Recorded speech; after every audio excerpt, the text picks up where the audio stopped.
As you guys know, this past weekend was the NFL 2019 draft. Early on, didn't start off so good. Later on, though, I think it got better. But regardless, though, today, we're gonna give this draft class a grade. And this is just a grade for right now, because realistically, you're not gonna know what the real grade is until like 3 years down the line, because you don't know how these players are going to turn out. And another thing, I'm going to try to grade these players fairly just based on who they are. I'm not going to consider, Mike Devlin has to develop him, so, because then if that was the case, then Max Sharping and Tyler Howard would both be F-, because, I don't really trust Mike Devlin to develop anyone, but, let's see if he actually can do something. But anyways, let's get into these grades. In the first round, the Houston Texans selected Titus Howard, offensive tackle out of Alabama State. Now, in my initial reaction video, I was pissed. Really pissed. But the way the draft went and the way the first round and early second round kind of went, I'm a little bit less pissed at this pick. Why? Because in my video, my initial reaction video, I said you could have had Titus Howard in the second round, because that's where I had him graded as. I had him as a late second rounder, early third rounder. But the way the draft went, Titus Howard wouldn't have been there in the second round for us. He wouldn't. He would have gone late first or early second. So did we reach? Yes. We probably reached like 8, 9 spots. Maybe 10. But it wasn't as big of a reach as I initially thought. So it does make the pick feel a little bit better, especially when you consider the Atlanta Falcons traded up into the first round to select Caleb McGarry. And that's the guy who I had a straight up late third round grade on him. I think Titus Howard is better than Caleb McGarry. He has way more potential. So it makes me feel a little bit better. And, the run that there was on offensive linemen early in the second round leads me to believe Titus Howard wouldn't have been there for the Texans in the second round. Why did the Texans pick him? Titus Howard was the last true left tackle left in the draft.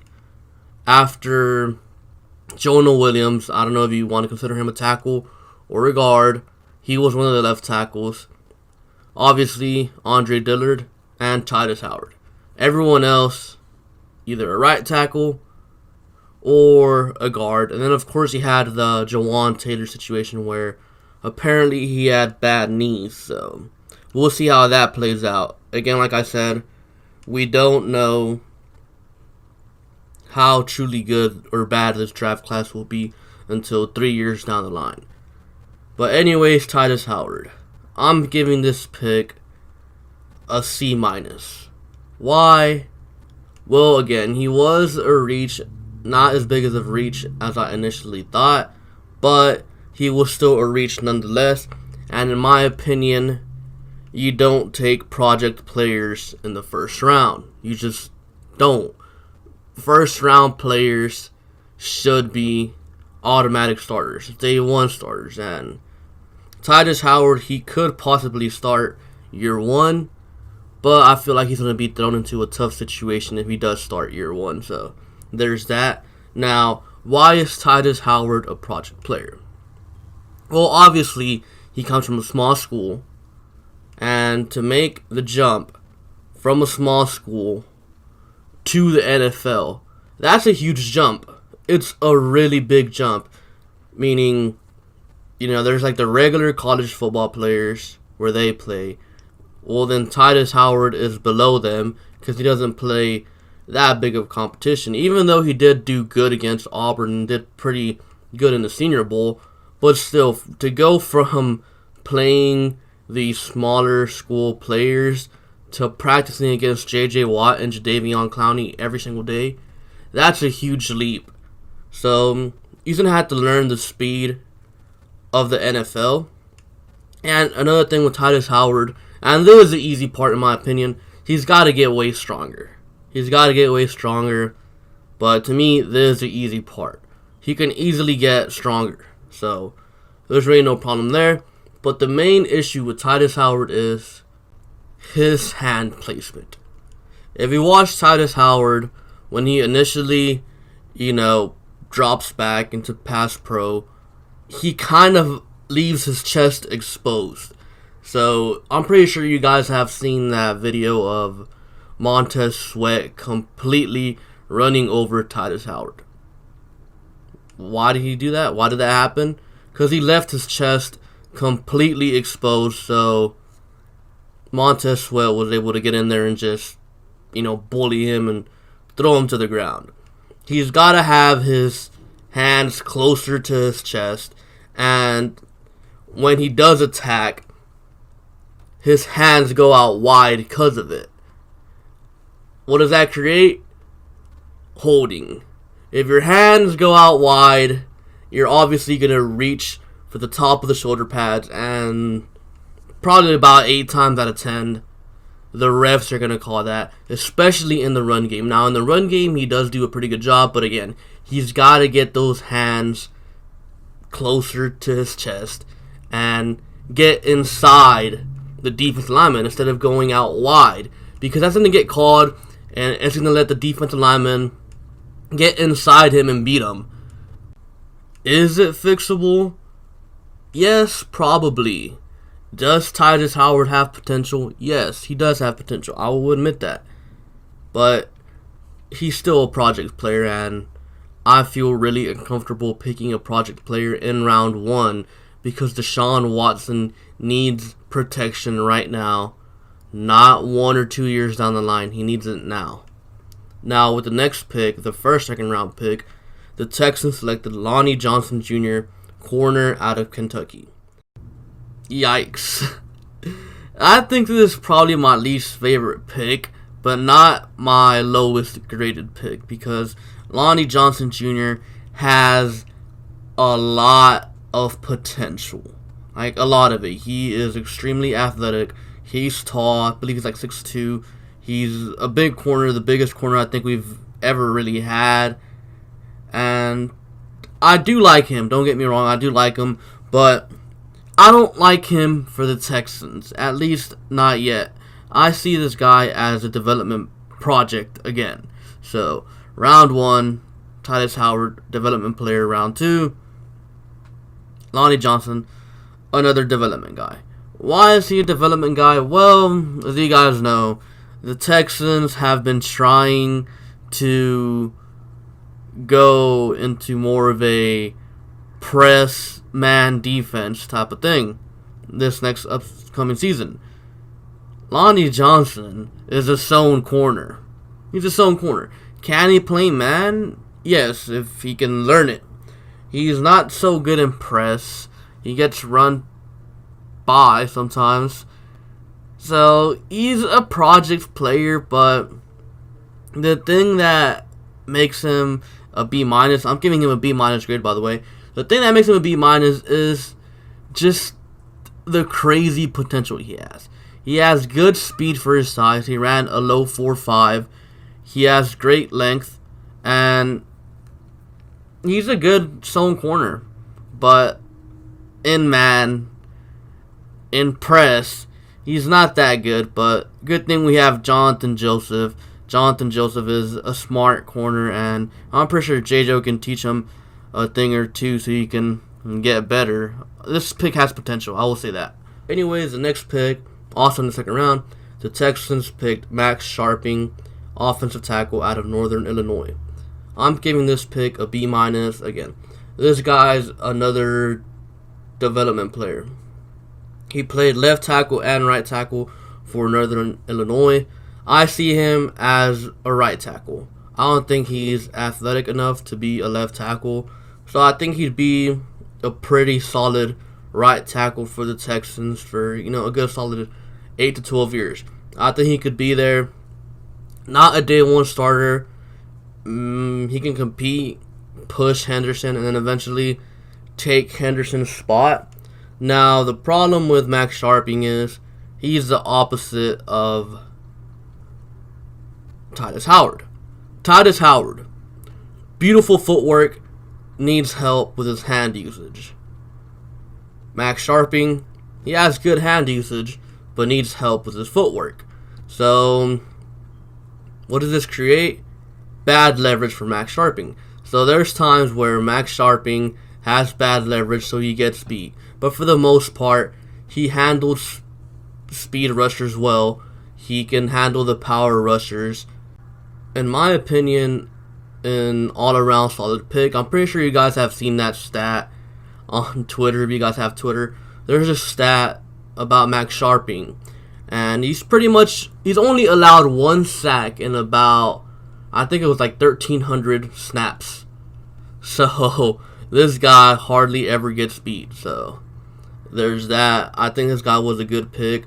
However, I am giving it a B- because, again, like I said about Titus Howard, we need protection for Deshaun today, not 1 or 2 years down the line. We need it right now.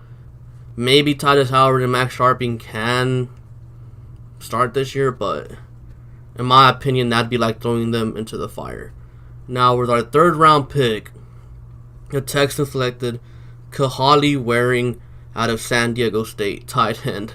At first I was like, well, not another tight end. But then I looked at him, and this guy is an athletic freak. Like, he's so explosive.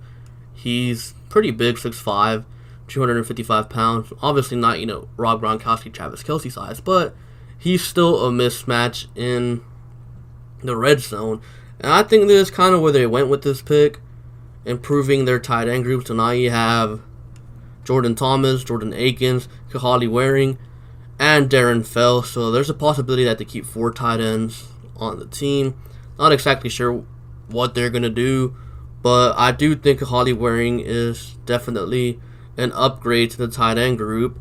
If you do choose to carry 3, then you got Jordan Thomas, Kahali Waring, and Jordan Akins. And Kahali Waring, he's a faster guy. He's an inline tight end. He's supposed to be the wide tight end, the guy that can block, although his blocking is a little raw. He does need a little help there, and that's where Darren Fells comes in. Darren Fells is only here for a year. He's on a 1-year deal. Maybe Darren Fells can give Kahali Waring, a few pointers to improve in his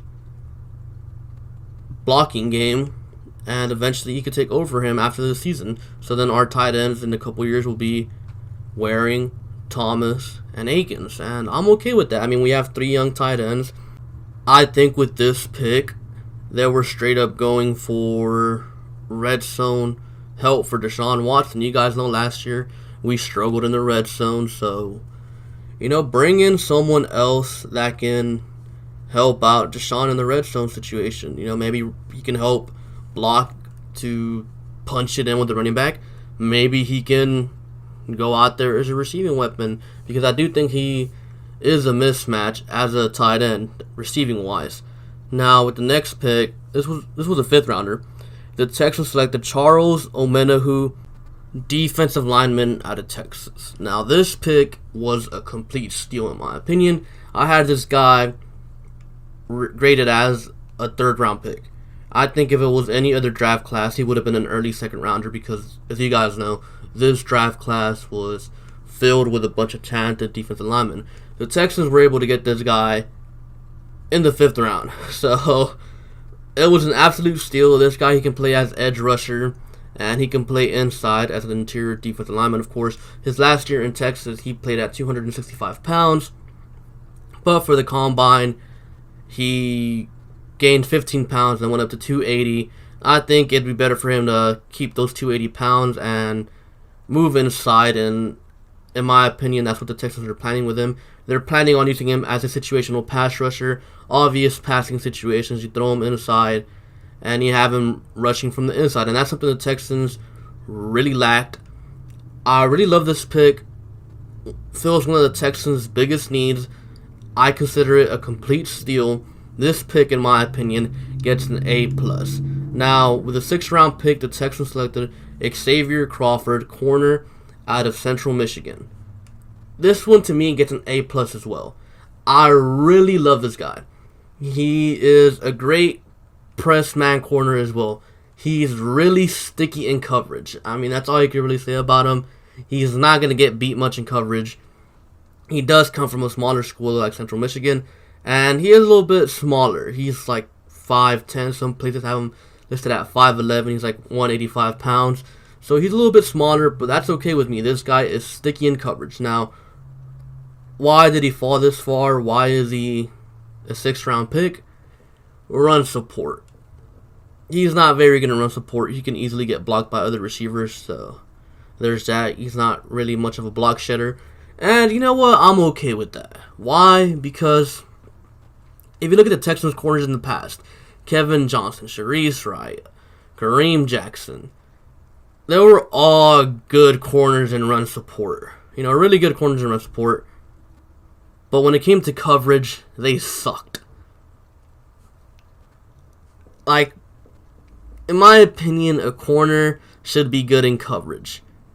I'm just tired of having these corners that are, good in run support, but can't cover. Well, now we have a guy who can cover, but isn't good in run support. And you know what? I'm okay with that because Aaron Colvin, Bradley Roby, and Lonnie Johnson can all run support. So, I don't care. This guy's probably going to be a 4th or 5th corner, a depth player, and I think he'd be a really, really good depth player as he can cover very, very well. So now if, I don't know, say J. Joe goes down, throw in Xavier Crawford, well, they could possibly run that way, but he's not going to get beat through the air. And, even then, you got Justin Reed who can run support. You got, Aaron Colvin, Bradley Roby, and of course you got your talented front 7, so I don't really mind taking a flyer on a guy who's only good in coverage.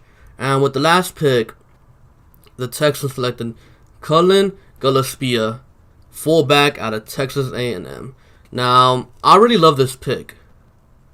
I'm also giving this pick an A+, so all the day 3 picks, Charles Omenihu, Xavier Crawford, and Cullen Gillespie, they all get A+ for me. Now, Cullen Gillespie, what I really like about him, he's a great special teamer. Outstanding special teamer. That's what he is. That's what he was in Texas A&M. He was over there blocking punts and stuff, flying down the field. He just loves playing special teams. I know some people were saying, what? A fullback? I don't mind that because you know what? He's going to be taking Brian Peters' spot. Brian Peters, he was our special teams ace, even though he didn't do anything. So now instead of having a defensive player taking up a roster spot as a special teamer, now we have Cullen Gillespie, a fullback, doing what Brian Peters used to do, or what Brian Peters couldn't do, because Gillespie is actually a good special teamer. Brian Peters, you hardly ever saw him making plays on deep or special teams. And see, the thing about Brian Peters is whenever he would go out there on defense, yikes, bad things would happen. But at least with Cullen Gillespie, we get a fullback. So as you guys know, same thing I said with Kahali Waring. We need help in the red zone. You bring in a fullback like Cullen Gillespie, who's going to give you 100% on every single down. You have a chance of punching it in. Run behind Cullen Gillespie. Hell, you could even give it to Cullen Gillespie. He'd carry some people for a touchdown. He don't care, dude. I'm telling you, Cullen Gillespie is going to be a fan favorite. That player everybody loves because he just gives 100% on every single play. He's out there flying around on special teams, making plays. Absolutely love this pick. And overall, Texans draft, I'm giving it a B-. And the funny thing is about this draft, like I said at the beginning of the video, early on, Titus Howard pick, I was like, man. In those 2nd and 3rd round picks, I thought they were a little bit better, but not quite there yet. But those day 3 picks, absolutely love them. The day 3 picks, in my opinion, carry the Texans draft class. I'm not going to say this is a good draft class because, again, we don't know what it's going to be until like 3 years down the line.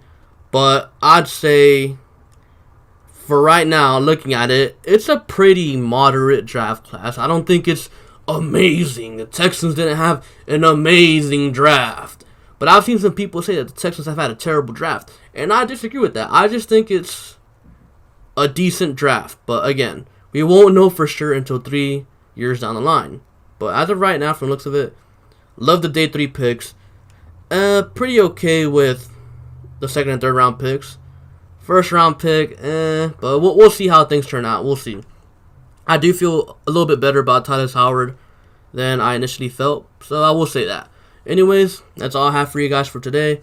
Comment down below your own grades for the draft, and yeah, be sure to subscribe and click the little notification bell. Thank you for watching, and I'll catch you guys later. Peace.